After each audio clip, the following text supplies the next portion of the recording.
અમદાવાદના સરખેજ ફતેવાડી કેનાલ વિસ્તારમાં બનેલી 1 વર્ષ જૂના હત્યાના ગુનાનો ભેદ ઉકેલાઈ ગયો છે.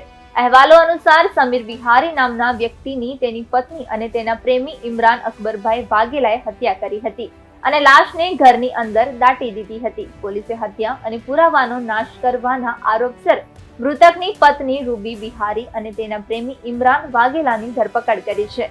ક્રાઇમ બ્રાન્ચ અનુસાર મૃતક સમીર વિહારનું મૂળ નામ મોહમ્મદ ઇઝરાયલ અકબર અલી અંસારી હતું.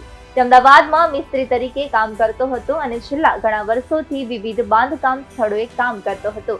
સમીર વિહારી 1 વર્ષ પહેલા ગુમ થયો હતો. તેની પત્ની રૂબીએ પોલીસને જણાવ્યું હતું કે સમીર ઘરેલું ઝઘડા પછી ઘરેથી નીકળી ગયો હતો અને ક્યારેય પાછો ફર્યો નથી.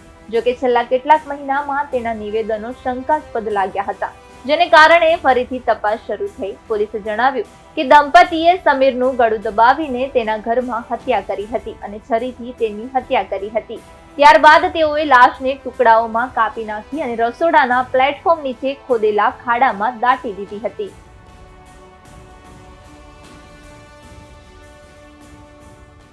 ક્રાઇમ બ્રાન્ચ દ્વારા એક ખૂબ જ ગંભીર પ્રકારની ડિટેક્શન હાથ ધરવામાં આવે છે.